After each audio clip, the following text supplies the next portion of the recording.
There we go. Good. All right. So, hi, guys. Here I am, Court. I'm here with Jason. We're once again continuing with our fabulous project. Tonight's going to be a little bit more interesting than the other nights. So, this I Well, can assure you. and we are also here live on Facebook with once again our joint venture, Yankee T News, Yep, and the now fully entitied Common Sense News and Entertainment. that's And right. here we are with Court Rognowski. Go ahead, Court. Tell us what's going on tonight. Why is tonight Going to be more different. special than other nights? Well, I think I'm going to start on a light note. Green Okay. screen to start with. Yeah, and for those who've been following us, so that back there is the new look. How do you like my new digs? Yes, I do play piano, by the way, in case anybody's wondering. But anyway, You I'm going play to the start with the piano? I right didn't one know that. first. I did not know that you played the piano. I do. That's a whole other I story. got to bring my ukulele down. We got to jam, man. That's interesting. A ukulele and a grand piano. I think we can find a way. There think we is can find a way. definitely a way. So, the first one I sent you earlier today. So I'll read the headline. Secret Service agent escorting Jill Biden shoots himself in the leg at a Pennsylvania airport. Oh, I heard about something about this. What's going on Yes. with that? Okay. So, again, we had this complaint. Well, not you and me, but going back, okay, especially with the attempted assassination of President Trump back in Butler, PA, there was a question about the level of competence of those Secret Service agents. Lack of training, lack of experience. They've been pulled in from other agencies. They didn't have anything to do with Secret Service training. Oh my God. Mm-hmm. Does this problem continue? Does this problem continue? That's the question. All right. So anyway, When you refer to does this problem continue, are you thinking that they're just inept, or is it just this maybe sort of laissez-faire, deliberate because they hate Trump type of thing? well, I'm going to give you a slightly obtuse answer. Has the deep state element and all the federal government emptied out yet? No, hell no. Okay. I'd be shocked if 20% of it is gone. Okay. So I think that answers the question. Oh, You'll have a lot of deep staters still left in the Secret Service. I have a People lot of really don't fear. belong there. I do have a lot of fear and concern for this country after the Donald is no longer with us. Oh yeah, I know. Well, that's another discussion. Speaking, that's the fourth thing that I sent you earlier today. All right, this one I'm about to tell you. It is so miserable. It is so tragic. It is so sad. I don't even know if I can get through this, but I'll try. The headline: Europe to euthanize girl raped by migrants. All right, in case you didn't hear that right, Europe to euthanize girl raped by migrants. These people are out of their minds. Every day we read something else about what's going on with one European country or another, especially when it comes to these migrants, and we're just sitting here going, what happened? How did they become like this? What in God's good name happened to them? They've been overrun by Okay. All right. So buggery. anyway, I'm sure there's more to the story, but as I've heard stories about them taking people, conservatives that they capture and are able to get off the grid, and they're doing hunter games out in the Black Forest. Okay, so it was they hunt them down like animals for game, for sport, by the way. Well, I don't know about sport, but no, that's what I heard they're doing. Yeah, it's not happening to a lot of people, but it's happening to the unfortunate ones, that certain unfortunate people that are conservatives. So this touches on the whole other thing. I mean, if I'm coming back to America about all the illegal immigrants, we still have to get out of here. Mm-hmm. Like that horrible thing that happened in Chicago with that young girl. What was her name? Melanie Coleman or Corman? Which is why Mike Johnson was right today to block that fake bill that the Senate passed. Well, the other thing about that's just stupid. The phrase blowing hot and cold, right? Mm-hmm. Okay. The Democrats kept blowing hot and cold. First they agree to something, and then they take back their agreement. They agree to something else, they take that back. It's called moving the goalposts. Well, the goalposts never get planted anywhere. They're just carrying them around on the field. Yeah. It blows my mind. Okay. Well, if it'll just anger you when you realize what they're doing it for. They're trying to Oh, destroy yeah. the United Okay. States, our system completely. All right. It's Well, I'm going to say it. I'm thinking there's an element of desperation to this. Okay. Because I think you know, and I know that if the Save America Act goes through, I would say it's pretty much over. The Democrats are not going to win the midterms if the I would Save agree Act with is that, and passed. that's why they're drawing a line in the sand in this, Yeah. and that's why John Thune is being revealed as a thug in this thing too. Yeah. Well, Even though everybody's still saying nice things about him. believe me. Anyway, I'm just going to, all right. So I brought that up, and I'm going to say I got that one off my chest for the moment, but I got a couple more here. Okay.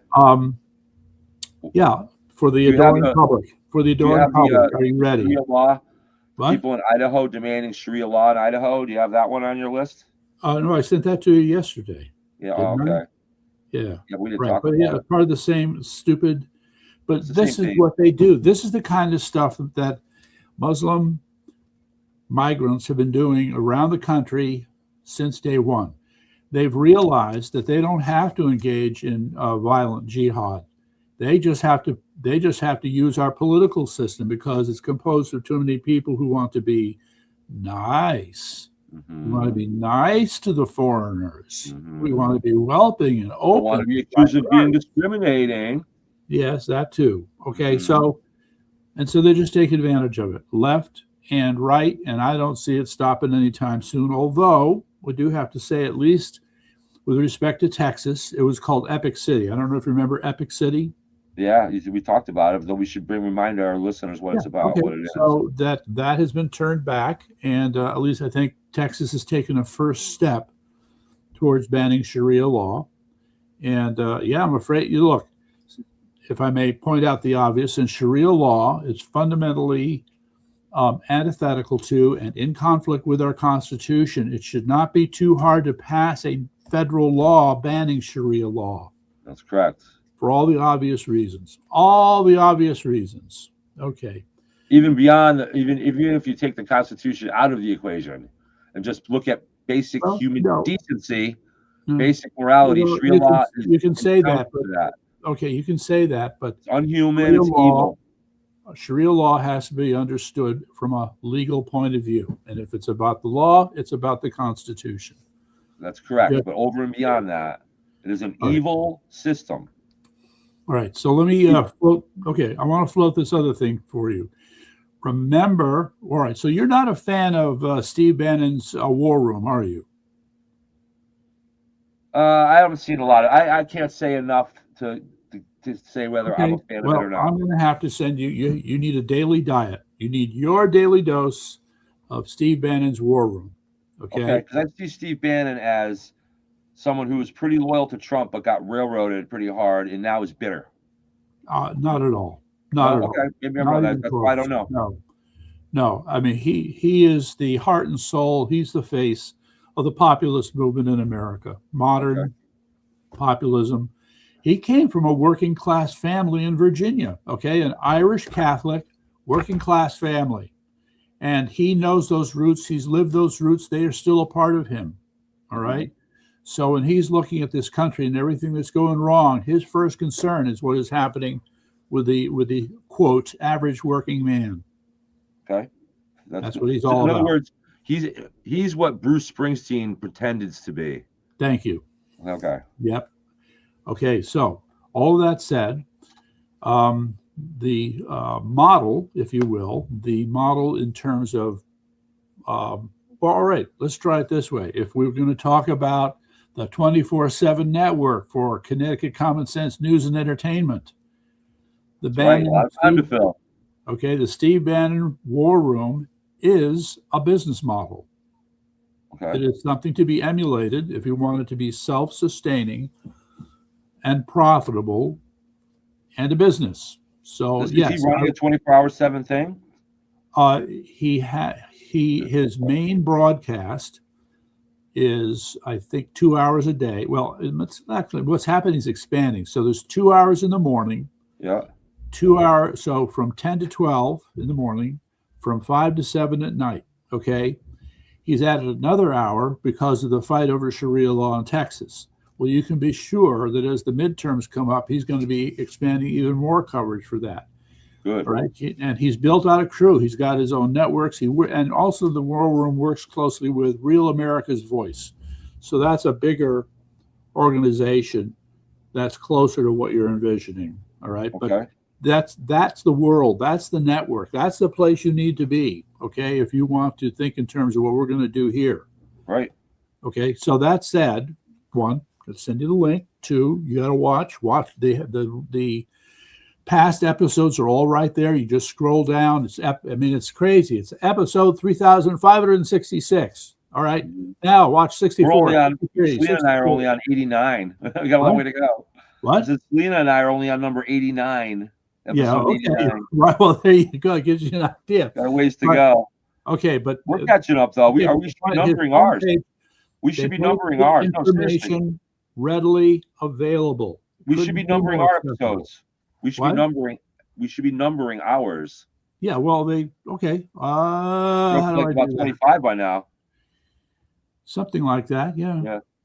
All right. Okay. So now that I've told you about the Steve Bannon's War Room, now I get to introduce you to something I've been dreaming about for a long time, and that is the Connecticut War Room. Mm-hmm. Okay. So the War Room has proven to be a successful model for, quote, rallying the troops. Mm-hmm. Okay, rallying the troops. And that's what we need to do in Connecticut, right? That's for sure. Okay. Can't say enough amens to that one. So if we can make something that's akin to the War Room for Connecticut, all right, I think that's going to do a lot to bring a lot of people together, which leads to the next idea I wanted to introduce to you. You're going to love it. Okay, I'm listening. The Connecticut Common Sense Citizens Caucus. Okay. So there's already a group of people who are closely watching what's going on with the legislation. And, the caucus can certainly fulfill many roles here. And, I think I'll save a lot of that other stuff for later, but you get the idea. I do. It would be Common Sense News Entertainment / Connecticut Citizens Caucus, CCC. All right. Well, one is a news organization. The other is an actual show. Is a politically active nonprofit group. And anyway, so this other thing here I wanted to bring up. I did email you this as well. U.S. can only confirm about a third of Iran's missile arsenal destroyed. Well, then what did I tell you? What did I tell you? Well, I don't know if I believe that. I do. Well, we've heard. Okay, so that would suggest that what we've been saying for the last 4 weeks is a complete lie. That we have 84% of those numbers? No, just lies. Just overstating what we've been doing. Okay. Well, I mean, the difference between 1/3 and 90% is not overstating. That's okay. In other words, they claim 10,000 strikes. Okay, maybe they need to do 30,000 strikes. But that's a lot of ammunition. That's a lot of missiles. I don't know. Okay, so it's when you read the article, they point out, here's the problem, okay? And let's just look at this in very simple, practical terms, okay? We don't have boots on the ground. When you don't have boots on the ground, you cannot check the damage after a strike, okay? You're just taking pictures from above and making a good guess about the extent of the damage. Now, it'll be based upon a lot of prior experience, but this is still here. And this introduces another problem, which I'll get to in about 30 seconds. How come the incidents of enemy fire have been down 84%? Okay. Again, keeping your powder dry. All right? But they were coming at a heavy level, and then they went down. Right. To a lower level. So okay. They weren't keeping their metal dry. Okay, in the news, we have yet another announcement of an Iranian missile that hit a base in Saudi Arabia that seriously injured 12 American soldiers. Mm-hmm. All right, so they still have missiles. They can still hit. No one's denying that. All right. But I'm not just going to automatically believe some news story 4 weeks into the war saying, "Oh no, everything that we've heard over the last 4 weeks is basically bullshit. We only have about 1/3." No, at the most. these are Well, put in that's it. different. Look, one, it's kind of like you're counting out tokens. All right. So you're just counting. And at some point, you've counted out a lot of tokens. Wow, look at all these tokens I counted out. That's a lot of tokens. Okay, we've only confirmed a third, but how many tokens are there? We haven't confirmed that's still been destroyed. No, this is the first statement of any kind that I've seen that has tried to say how many tokens there are. Can you think of anybody who said how many tokens there are? How many missiles? No, I don't. The answer may is have no. very well still destroyed 84% of their missiles, but we just haven't confirmed that many yet. We've only actually confirmed a third of it. So the two stories could be still no. By the way, there is no confirmation here. These are all estimates. All right. And as a person who made a career out of estimating, when I did market research and market analysis, I can tell you, if you're breaking things down into thirds, you have no idea what's going on. That's just a wild ass. This is basically believing one news article versus everything we've heard for 4 weeks. Nobody else has made this estimate. No, you're comparing apples and oranges here. Nobody else has quantified their inventory. Nobody else has told us exactly, not exactly, even approximately how many missiles they have. Who said that? I don't know. No one has. No one has. We've been able to quantify the size of the troops. We've been able to quantify Atesh versus IRGC versus Bashir. But Bouchige. I'm sorry. The whole world, it's the whole world against Iran. And then maybe a little bit of quiet help from China. Well, it's more than a little bit of help. And somehow we just can't win. Somehow Iran is just too strong for us. No matter what we do, we only have a third of it we can confirm. It's such a quagmire. You just can't handle Iran. I'm not buying it. No, you're making leaps that are not justified here. Okay. Just because you're trying to say how many doesn't mean that it's impossible. Okay. Okay. Well, Rubio did say it could take a few more weeks for the war to end. Conversely, my bitching point has been too much happy talk. Look at how powerful we are. Look at how many strikes we've made. Look at how much damage we've caused. Look at us. We're strong. We're powerful. That's Trump.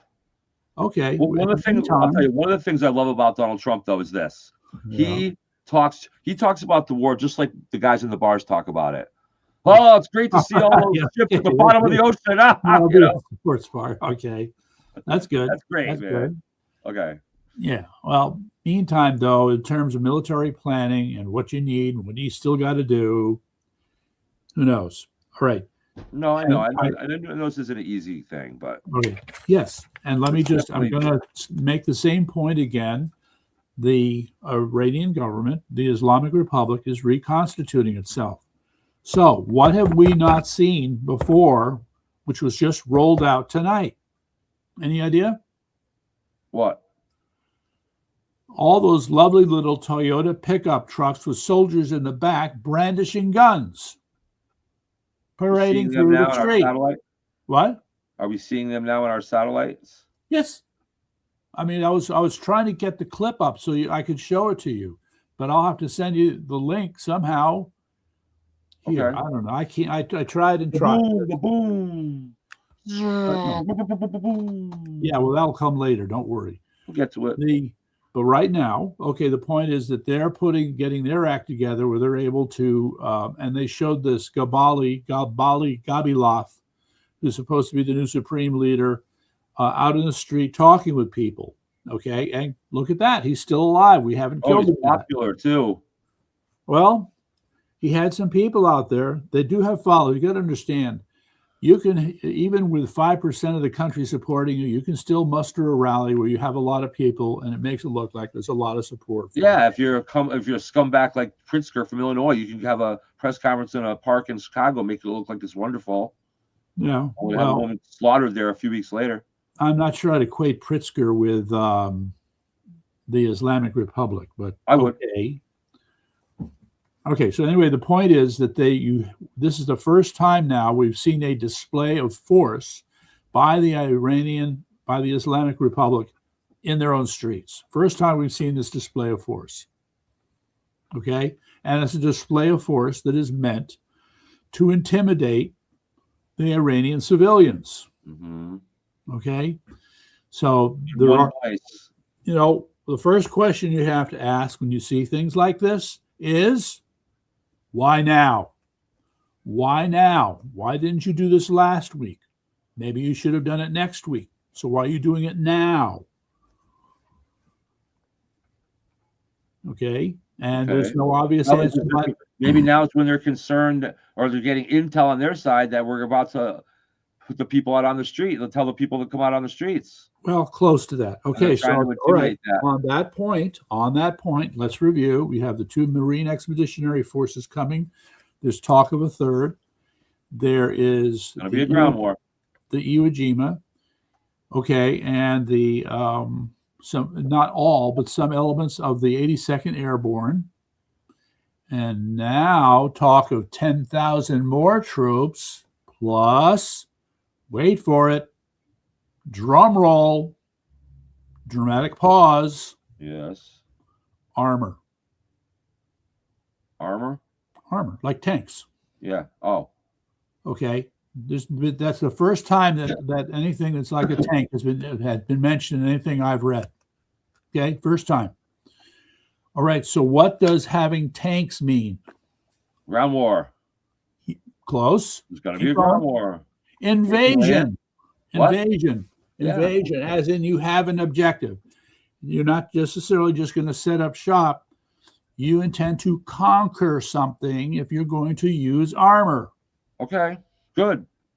All right. So they keep raising the stakes on this while all this happy talk with the negotiations goes on. Well, the negotiations are a joke. They're a decoy. They're not real. I mean, they're happening, but they're not real.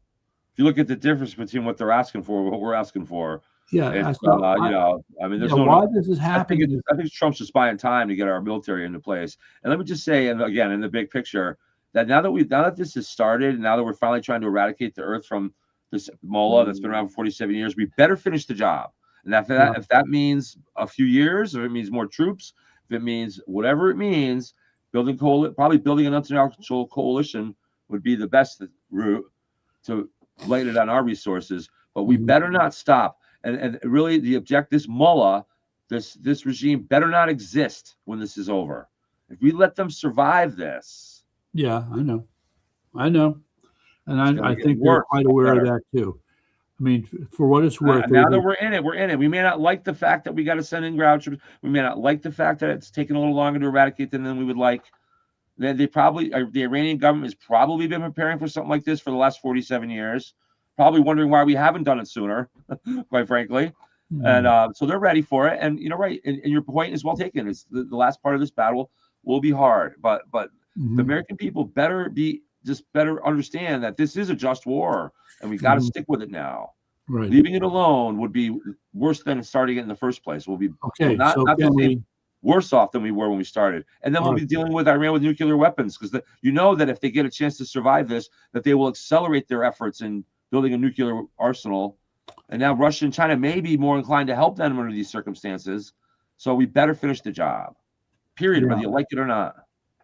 Yeah. I don't like it either. I don't like the fact that we got to use ground troops, that we got to be at war, But look at what we were dealing with, the wars that Trump ended over the last year or so have not been wars with American troops involved in them. That's just something that people don't point out. It's wonderful that he's ended 8 wars. I think it's great. And it's helped us a lot economically. But remember now, there weren't any Americans boots on the ground in any of these wars, or I don't think we were even involved with airstrikes in any of these wars either. So therefore, this is the doozy. Even the Russia-Ukraine war is not, and we're not directly involved in that war either. So as an American, I care about the one that our brothers and sisters are being killed in versus the rest of them. Does the CIA count? It's a good question. Barack Obama's fought about 15 wars with those guys. Yeah. So I would say that if we have the CIA involved, we're involved. Yeah, but you're right in reality. But Bottom okay, line. So all this talk, can we now dispense with one of the more grave and grotesque acts of silliness that we've been listening to now? Yeah, let's do it. What's up? What's the that this will be over in 3 weeks?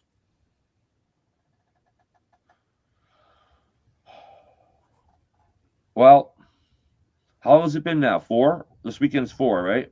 It's heading for a month. Yes. It's 4 weeks this weekend, and we were talking. We were told 4 to 5. That would really leave a week left in the original time frame. No, this will not be over in a week.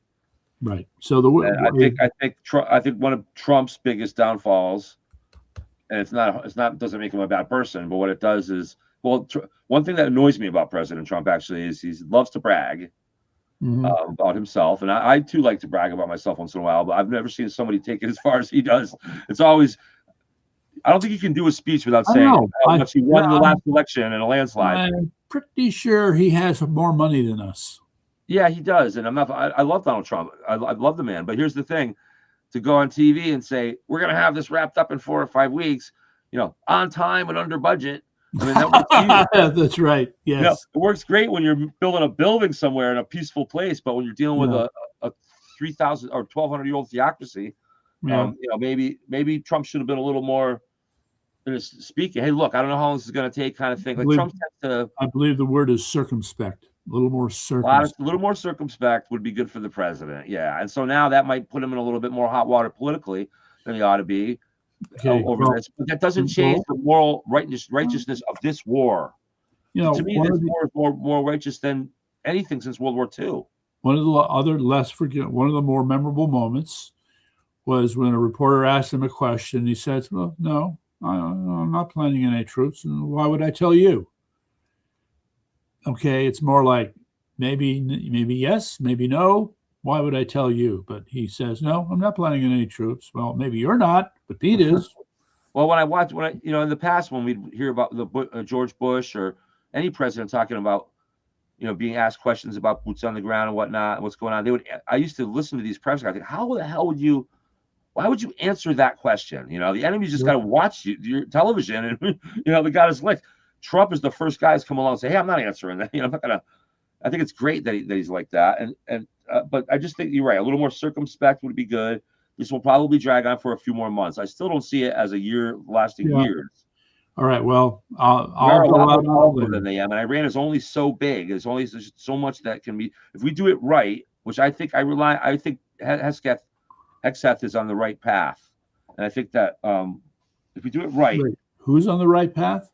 Hegseth, Hegseth, right? Yeah, Hegseth. Yeah. Well, look, from the point of view of they're looking. It's like you're like a bull in a ring, okay, trying to knock down every matador, picador, and dupador that's in the ring, okay. And as you knock them off one after another, you're saying, "Great, I've almost got them all," except for the ones that are hiding behind the board. Okay, and you might want to check out the ones who have horses. I don't think we need to destroy 100% of Iran's capabilities in order to win the war. We have to destroy about 80% of it, and then we can come in and chase down the other 20 with a new government, with a newer authority.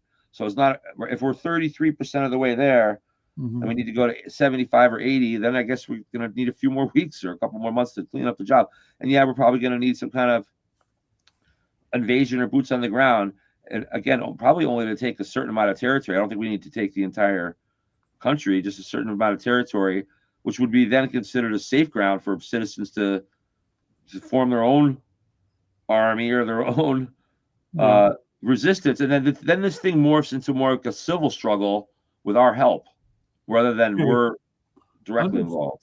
Understand that the Vietnam War was a conflict between the cities where the Americans were located and the countryside that was owned by the Viet Cong. Yeah, but it was a north-south thing too, right? I mean, point is, the battlefield the city was owned by us and the countryside was owned by them. The battlefield took place in their territory, in the countryside. Yeah. Yeah, if you walked around any Vietnamese city during the Vietnamese War, you would not even know there was a war. Okay, the point is that in Iran, we may find ourselves in a similar position where we've taken control of the cities, but we don't have the rural areas under control. The difference is, again, the people that were running the Vietnam War did not care about winning that war. That was an unjust war. This is not an unjust war, and our leadership is more focused on winning. Now, we all know about attack and retreat, attack and retreat, attack and retreat. That's not going to happen here. It better not, because if it does, I'll lose some faith pretty quick. Yeah. Another thing, I do think, despite the differences, I think the people of Iran are a little more inclined to cooperate than the Vietnamese people were. Mm-hmm. One would hope so. I would hope so. It seems it would. I would seem so. Okay, but so long. See, in this regard, you may also find it's a little bit like Afghanistan. So yes, we didn't hold. So what would happen is we would come into a village to clear out any of the Taliban. Well, the Taliban would have boogied, and we could stay there and protect them. But the second we leave, the Taliban comes back in. So we don't leave. Don't leave Iran. Not right away. Well, don't leave the village. No. Don't leave the village. Whatever the village is that we have. Oh, we don't leave that. We don't desert it. Yes, and I believe that's going to take more than 20,000 soldiers. Another thing is that maybe, and the other thing is that in whatever it takes. Another thing is that in Iran, if I'm not mistaken, the places that are not cities are more desert or mountains rather than jungle. Just like Afghanistan. Areas. Forget about the mountains. Like Afghanistan. More like Afghanistan and like Vietnam, right? There's desert in the open areas versus jungle. And that's a different scenario in terms of but they managed to survive. Easier to secure dry open land than it is jungle land. Mm-hmm. So that's another difference. This is really not Vietnam. It is more like Afghanistan. Now, my understanding, though, Afghanistan is more dramatically mountainous than Iran is. In other words, I think Afghanistan is pretty much all mountains, other than in the southern portion of the southern quarter or third of the country where it opens up to more desert land or whatever. But whereas Iran is there's a lot more open land in Iran, where Iran also has very mountainous in the north, but not as dramatically. I'm guessing, but I think Afghanistan is more like 75% mountains, where Iran is more about 50 or 40% mountains. I would like to look at a topographical map, see if I'm right, but it's something like that. All right, well, I'm going to ask the question, what percent of Iran is mountainous? Good question. AI, baby, bring it on. The answer is 40%. 60% is mountainous. Okay, that's a lot more than I thought, but 40% is what I would have guessed. Can you do the same thing for Afghanistan? Get right down to the nitty-gritty war strategy here on Common Sense Entertainment. That's right.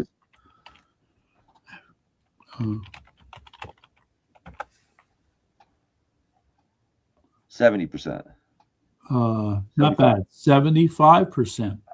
See, I'm right. It's a lot more mountainous in Afghanistan, which makes it a much more difficult. We know the Russians spent, I believe, the entire 1980s trying to subdue that country and weren't able to do it. Of course, Russians are not Americans, first of all. Okay, well, 60% is a lot of mountain.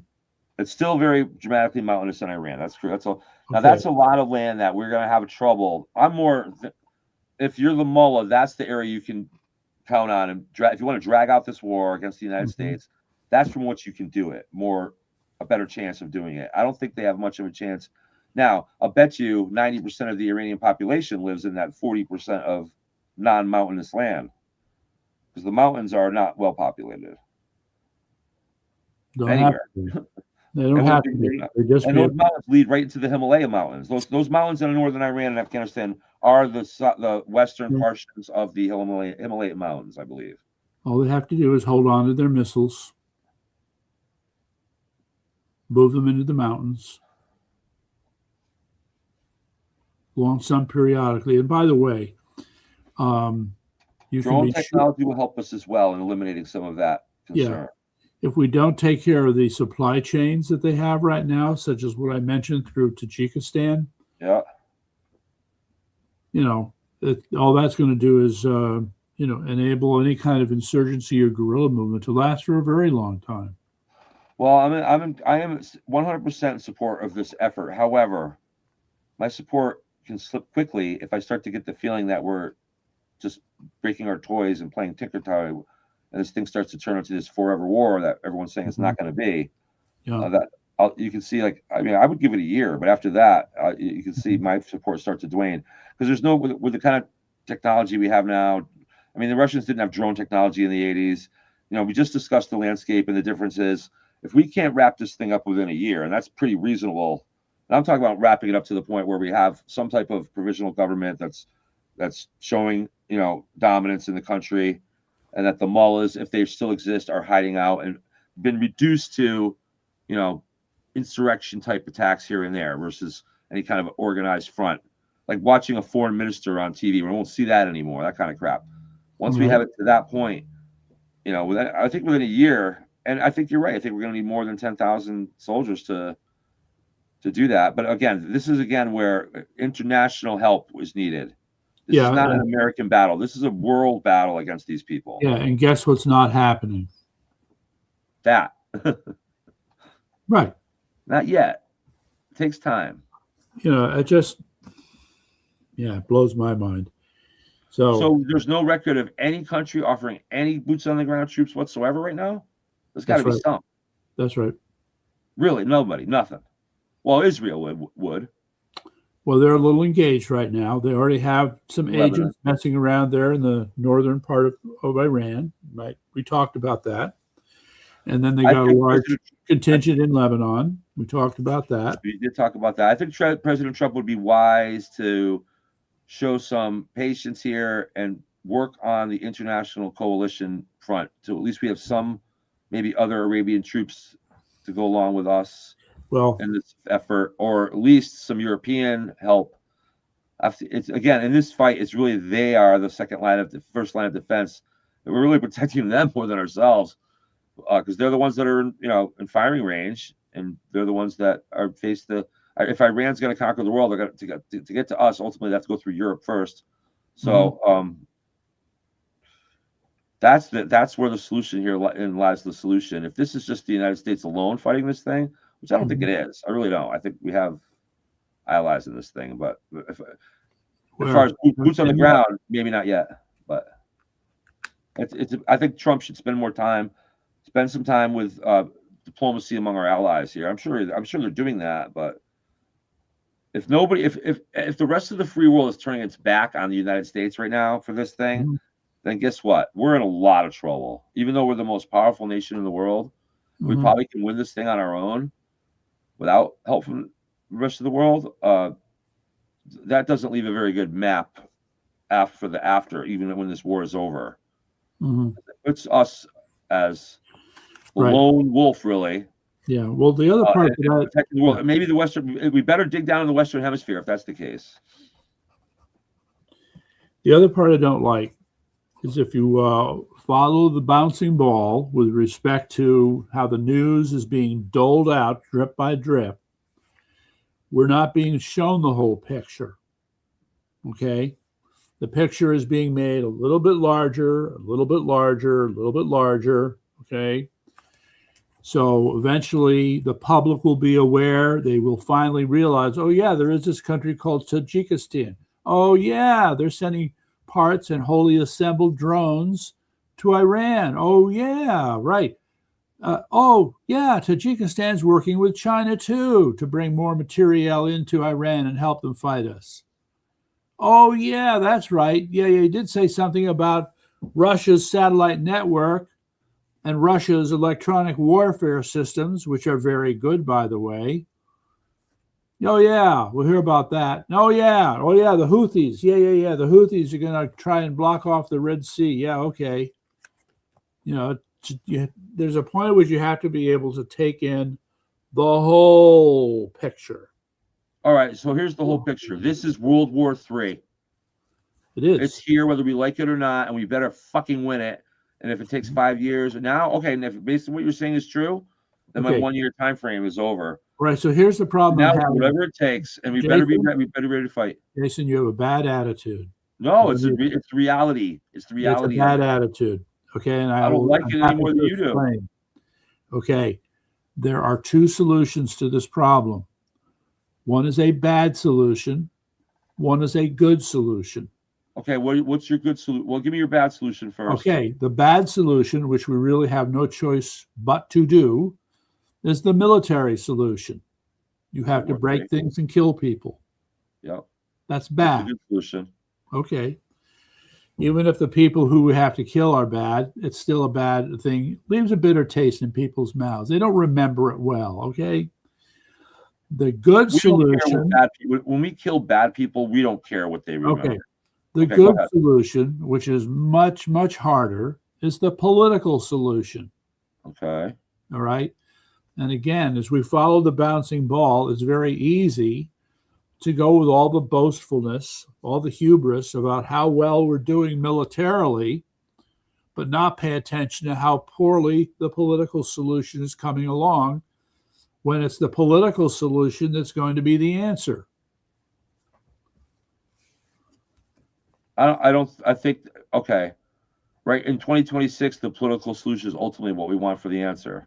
Yes. However, I've got a prediction for you. In the long run, the bad answer is the only answer. In the long run. Yep. Okay, but it doesn't stop there. You have nothing. Does your political answer involve the continued existence of the regime in Iran? No. Good. Okay. I think implied in what I'm saying is that we would have a friendly regime. But the point is you have to have a stable political system in place. Otherwise, everything else was a waste. Yeah, but no, let's look at it as a mathematical equation here. We have a mullah that is theologically dedicated to wiping us out, and they're not going to ever surrender. So they're really, even though the political solution is the preferred, there is no political solution. We must wipe them out. Right, for what it's worth. And, you know, there's a little thing going on right now. I think it's in Texas. It's called CPAC. CPAC? Yep. Okay. So there's Steve Bannon this morning talking with people, and one of the people in the audience who steps up to speak to him is a woman from Iran. Okay. And her message to him was that there is a resistance. It's forming up. And but Steve was a little more skeptical. And he says, well, we really haven't seen much evidence. All right. But she, as an Iranian, wanted to reassure him that the Iranian resistance is forming up. Good. But you and I haven't seen, you know, no battles, no threats.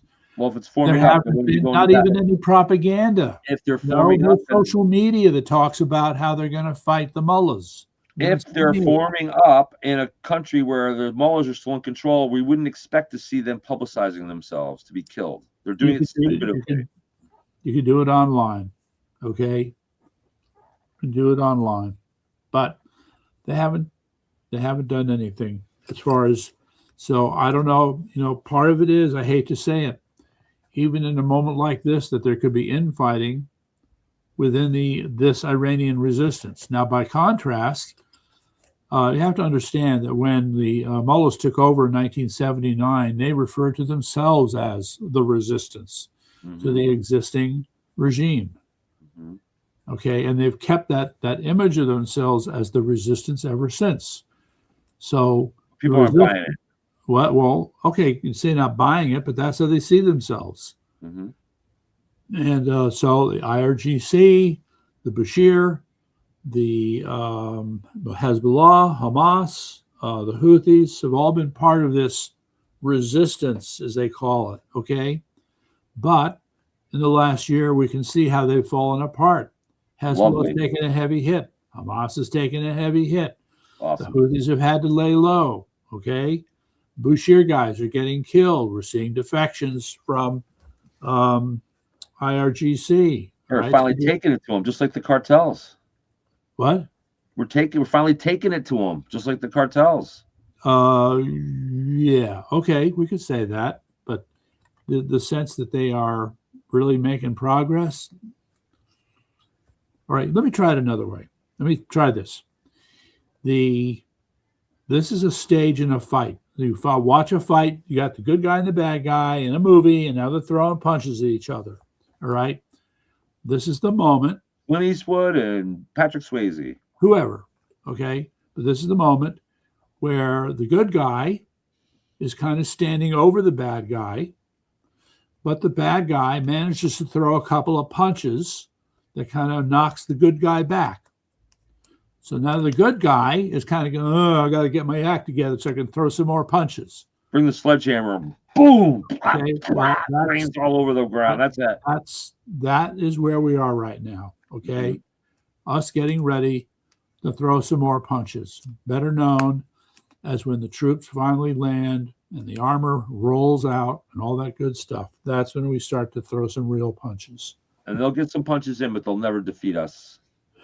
They're too strong. They don't have to defeat us. And it's the from another perspective, two things almost need to happen at the same time.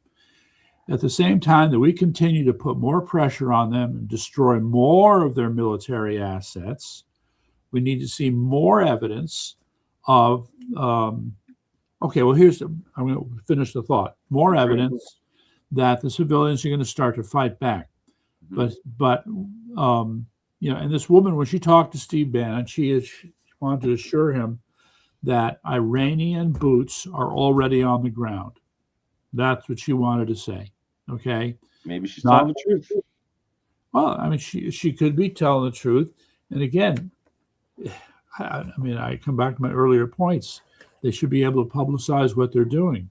I'll tell you, there's a night and day difference between how well the Ukrainians and the Russians handle, quote, propaganda or getting out the word on what they're doing. The Ukrainians. Maybe the situation is a little different. They said that maybe sometimes resistance need to be a little more clandestine. Clandestine. That okay? Would I accept that? I can accept that. Especially in a situation like this where they're being told they're going to be shot if they're seen on the streets. So maybe something a little more underground is appropriate in the situation. Let me see here. Maybe propaganda isn't necessarily what they need. Maybe the sneak attack is what they need. Okay. All right. So I'm just going to rattle off some other things here. Saudi Arabia intercepts ballistic missile aimed at Riyadh. All right. And see here. Isn't Riyadh one of the holy cities in Saudi Arabia? It's a lot of repetitive stuff. This is a weird one. The United States waiver on Iranian sanctions redirects oil flows from China towards India. What? So the oil is supposed to go to China, is going to go to India? Cool. Huh? I'm okay with India.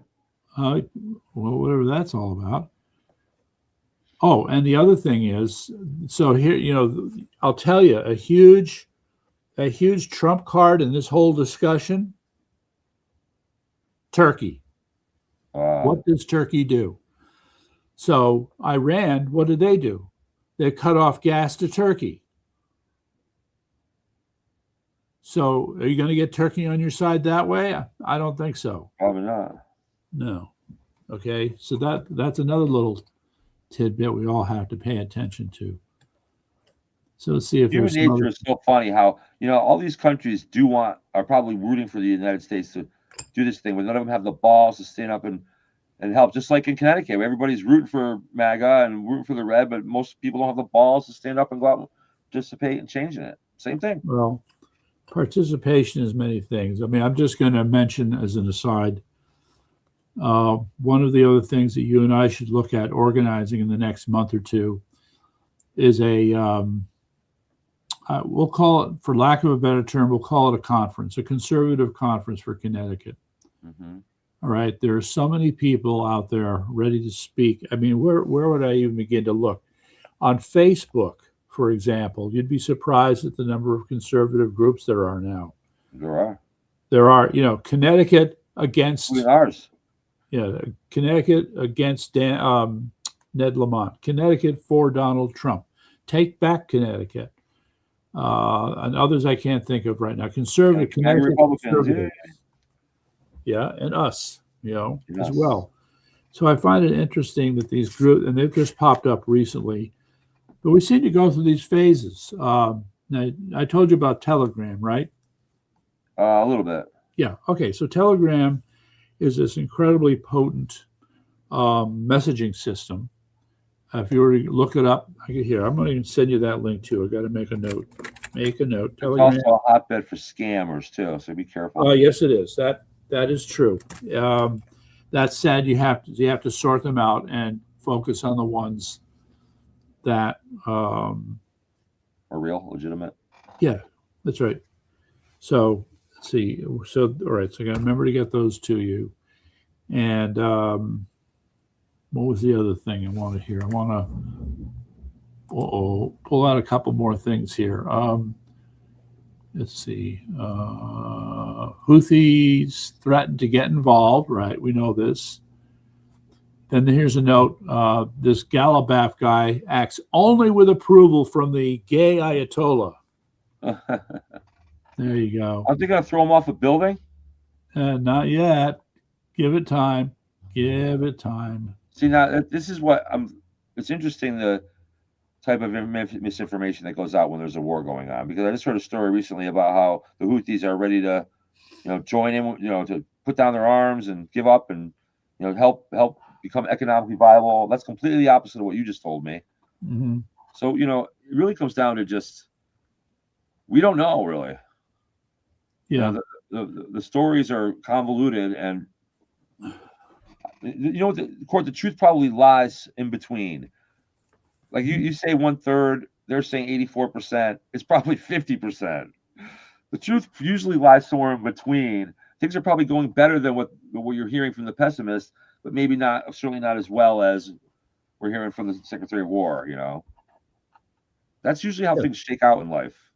Okay, so the point is, right, going back, I mean, the earlier issue here is we do not know. Let's put it this way: we don't know how many bullets they have. We don't even know how many bullets we have at this point. Okay, and we don't know how many bullets they have. No. And we don't know how many missiles they have. We have an idea. We don't know how many drones they make. We don't know. No, but what we do know is that the more we bomb these places, the mathematics dictate the less they're going to have. All right. You have to address the other question. Are they making more? I don't think they're making more. They might be getting more from their friends. It could be both.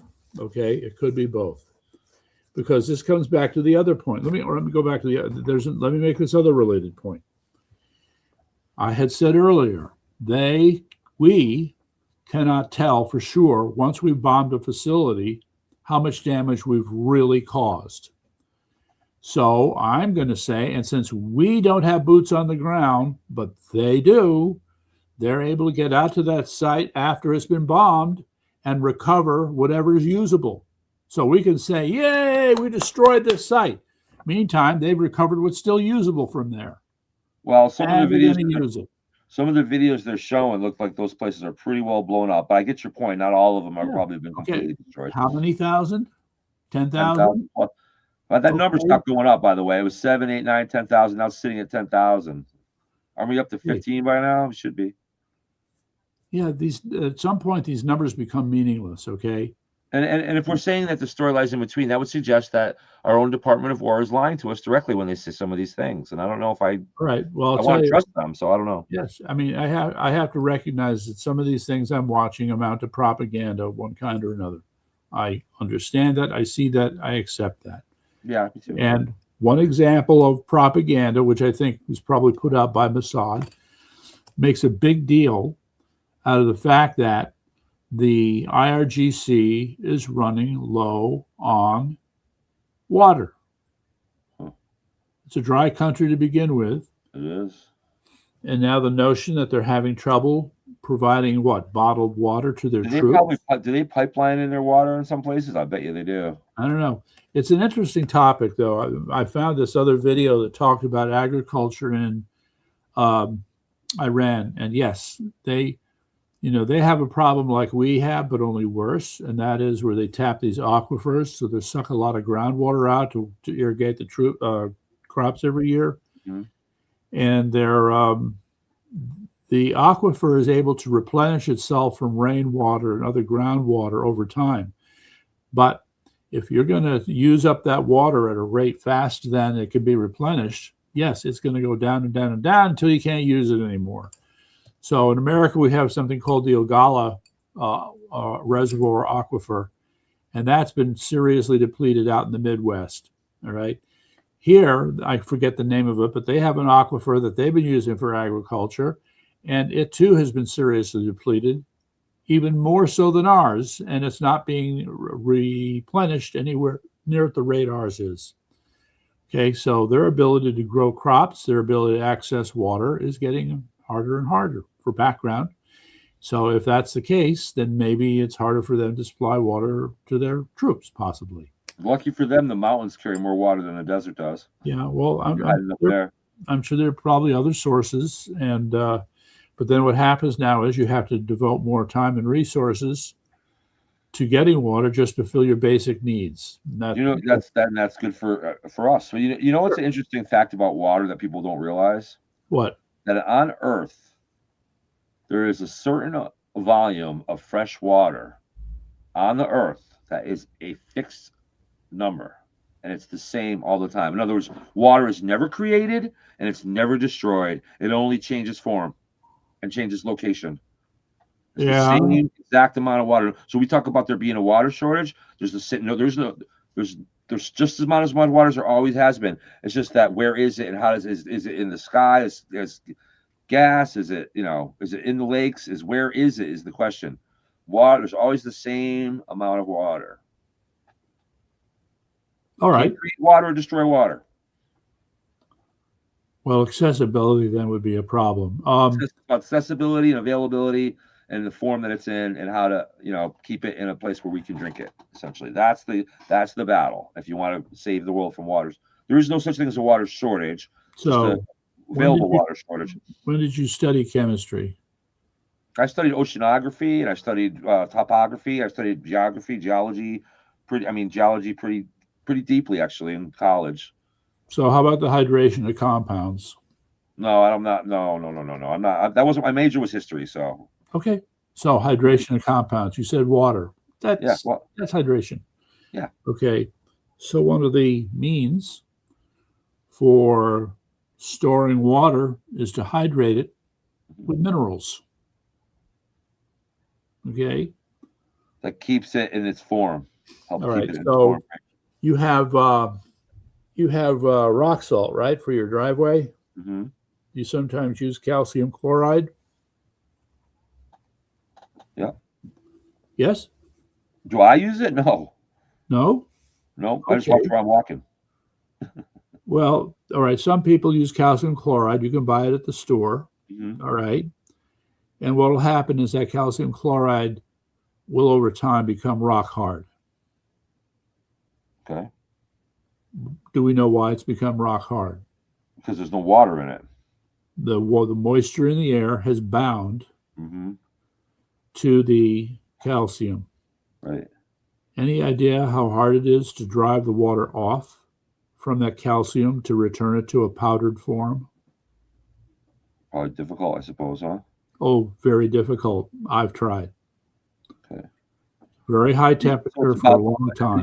You're just making my point for me. It's about the accessibility of the water, not the not the existence of it. Right. Mm-hmm.